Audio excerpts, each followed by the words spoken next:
اس میں ڈیبیٹ کر سکتا ہوں، اس میں میں مباحثہ کرتا ہوں، مناظرہ کر سکتا ہوں، جو کہو گے وہ کرنے کے لیے ہم تیار ہیں۔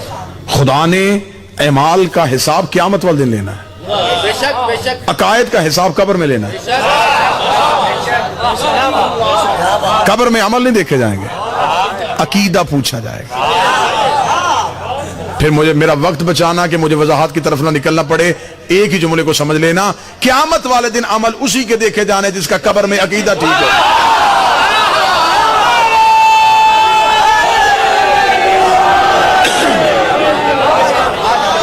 قبر میں عقائد پوچھے جائیں گے۔ میں آسان کر دیتا ہوں، بچوں کے لیے آسان کر دیتا ہوں، قبر میں اصول دین پوچھے جائیں گے، حشر میں فروع دین پوچھے۔ علی فروع میں نہیں ہے،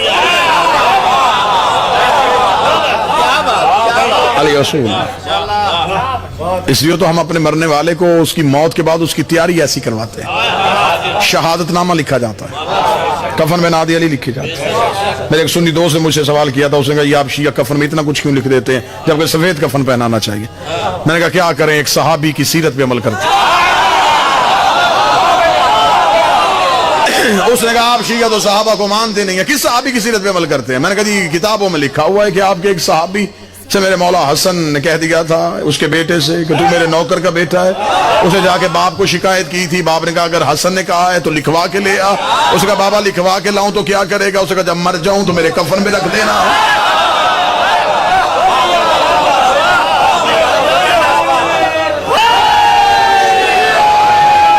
بیٹے نے پوچھا تھا بابا ان کا لکھا ہوا تیرے کفن میں کیا کام آئے گا؟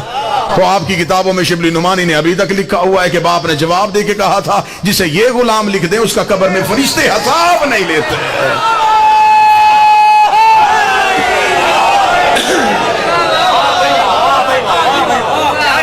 پہلے تو عقیدہ بہتر کرو، عمل تو بعد میں بہتر ہوگا نا، پہلے تو عقیدہ بہتر کرو، عقائد بہتر۔ فرشتے قبر میں آ کے عقائد کے بارے میں پوچھیں گے، آپ کا رب کون ہے، آپ کا نبی کون ہے، آپ کا دین کیا ہے، آپ کا قبلہ کیا ہے، آپ کا امام کون ہے۔ جنت اعمال کی وجہ سے نہیں، امام کی وجہ سے ملے۔ اگر خدا صرف عبادت کی وجہ سے جنت دیتا تو پہلا جنتی ابلیس ہوتا، اس کے پاس عمل تھے، عقیدہ ٹھیک نہیں تھا، وہ اللہ کو مانتا تھا، اللہ کی نہیں مانتا تھا۔ جملہ اور زیادہ اچھا کر دوں، وہ لا الہ کا قائل تھا، آدم صفی اللہ کا قائل نہیں تھا۔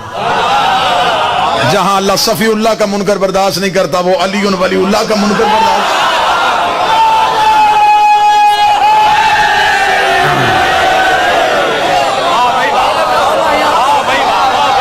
قبر میں عقائد پوچھے جائیں گے، قیامت میں اعمال دیکھے جائیں گے۔ یہی تو وجہ ہے کہ جب ہمارا مر جائے تو ہم اسے قبر میں لٹا کے ایک شخص کو لحد میں اتارتے ہیں، اس کے کاندھے پکڑواتے ہیں، تلقین میت۔ اس میں بھی چند لوگوں کو اعتراض ہے، میرے کچھ اہل سنت بھائی ہم سے سوال کرتے ہیں، وضاحت مانگتے ہیں، یہ کیا ہے؟ تلقین میت ہے۔ میرا ایک سنی دوست میرے ساتھ ایک جنازے پہ گیا تو تلقین میت جب پڑھی گئی تو جب ہم جنازے سے واپس آ رہے اسے یہ قبر میں کیا پڑھا رہے تھے؟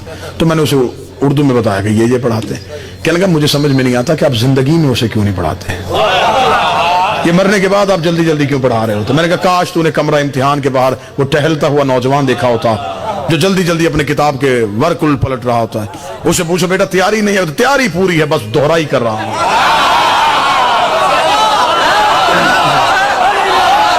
بسم اللہ۔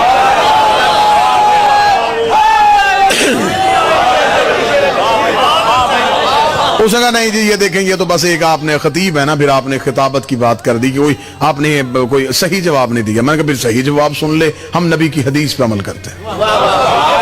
اس نے کون سی ایسی حدیث ہے؟ میں نے کہا اسکول کالج یونیورسٹی مدرسوں لائبریریوں میں لکھا ہوا علم حاصل کرو ماں کی گود سے لے کے قبر تک، اطلب العلم محض الی اللہ، علم حاصل کرو ماں کی گود سے لے کے قبر۔ مجھے کوئی فرقہ دکھاؤ جو قبر میں پڑھاتا ہو۔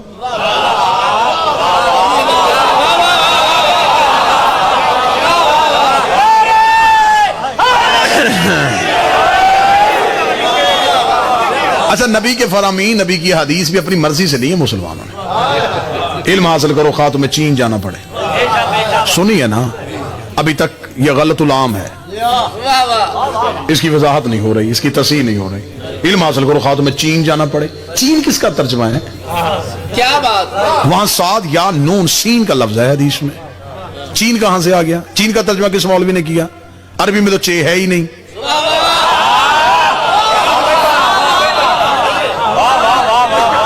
ابھی خطے میں چین تھا ہی نہیں، نبی نے کہہ دیا چین جاؤ۔ تو اب مولویوں سے میں گزارش کروں، ان سارے مولویوں سے، جب نبی نے کہا چین جاؤ تو اب جاؤ۔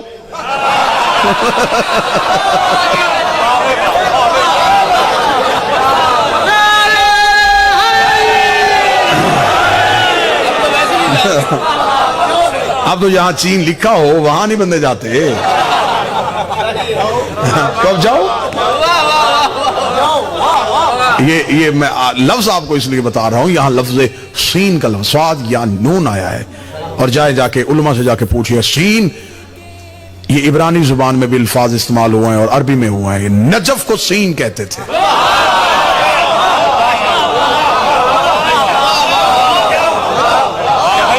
علم حاصل کرو، چاہے تمہیں نجف ہی کیوں نہ جانا پڑے۔ بہت سی چیزیں ایسی ہیں، میں نے پوری ایک مجلس پڑھی تھی غلط العام چیزوں کی تصحیح کی۔ بہت سی ایسی چیزیں ہیں جو ابھی تک مذہب شیعہ میں بھی اسے ویسے کا ویسے ہی پڑھا جا رہا ہے، جن کو صحیح نہیں کہا جائے۔ اکثر ذاکرین ممبر پہ جملہ پڑھتے ہیں، آپ نے کئی دفعہ ذاکرین کے میں نے قصیدے سنے، خود ممبر پہ بیٹھ کے سنے۔ ایک جھوٹا شخص اس کو لے کے علی کے سامنے آئے تھے اور امیر المومنین نے جنازہ پڑھا دیا اور وہ اٹھ گیا۔ یہ سنا ہوا نا آپ نے؟ ہاں یہ واقعہ ہے، یہ نہیں میں کہتا یہ واقعہ نہیں ہے، اس واقعے کی میں نفی نہیں کرتا، لیکن علی نے جنازہ نہیں پڑھایا۔ علی جنازہ پڑھا دیتے تو جنت واجب ہو جاتی ہے۔ بھائی جنازہ تو مغفرت کی دعا ہے، اس سے بڑا خوش نصیب کون ہوگا جس کا جنازہ علی پڑھا دے؟ بندے مدینے میں مرتے رہے، علی جنازے پہ نہیں گیا۔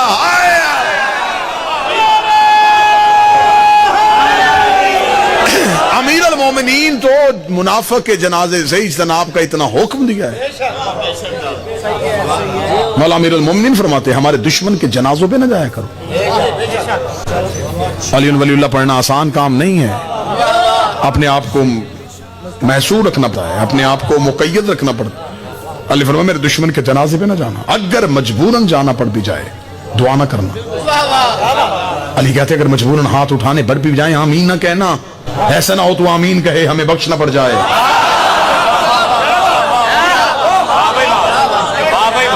ہم اسے قبر میں لٹا کے پڑھاتے اسمع فہم سن اور سمجھ، یہ عقائد پڑھائے جا رہے ہیں۔ اعمال پوچھے جائیں گے قیامت والے دن۔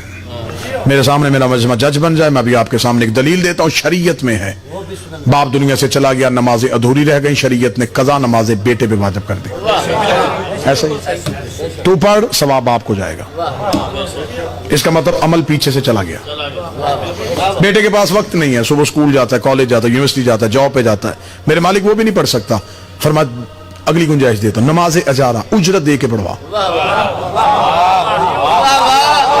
چل تیرے پاس ٹائم نہیں، پیسہ تو ہے، کسی مولانا کی منت کر، اسے کہ میرے باپ کی 2 سال کی قضا نمازیں پڑھ دے، پڑھے گا وہ، پیسے تیرے، ثواب باپ۔ عمل چلا گیا۔ آخری دنوں میں والد کی والدہ کی طبیعت ٹھیک نہیں تھی، رمضان کے روزے تھے لیکن وہ رکھ نہیں سکے، اگلا رمضان آیا، بیٹے کے دل میں حسرت، باپ نے جو رمضان گزر گیا روزے نہیں رکھے تھے، خدا نے کہا کچھ نہیں ہوتا، کسی کو رکھوا، کسی غریب کو کہہ دے کہ میرے باپ کے حصے کے، میری ماں کے حصے کے روزے رکھ دے، ثواب چلا جائے گا۔ رکھوائے اس نے، رکھے کسی نے، ثواب چلا گیا۔ بیٹے کو بعد میں اللہ نے توفیق دی، پیسہ آ گیا، حسرت کاش باپ کی زندگی میں ہوتا، اسے حج کرواتا۔ خدا نے کہا حسرت دل میں کیوں رکھتا ہے، پوری کر، حج بدل کسی کو کروا، کروائے گا، کرے گا وہ، ثواب باپ کو جائے گا۔ ٹھیک ہو گیا جی۔ مسجد کسی باپ کے نام پہ اینٹ لگا، صف دے، مسجد بنوا، امام بارگاہ بنوا، رستے میں نلکا لگوا دے، کسی غریب کی بچی کی شادی کر دے، یہ سارے اعمال ہیں جن کا ثواب پہنچ جاتا ہے۔ 8 رجب کو دوبارہ واپس آؤں گا، 3 دن کی آپ کے پاس مہلت ہے، مرضی کے علماء کے ساتھ رابطہ کریں، مجھے قرآن کے حاشیے میں مولوی کے دستخط کے ساتھ لکھوا کے دے دیجئے گا کہ کہیں بھی کسی کتاب میں لکھا ہے کہ باپ علی کو نہ مانتا ہو، بیٹا علی کو مان لے تو ثواب باپ کو بھی پہنچ جائے گا. نہیں, علی اپنا اپنا ہے.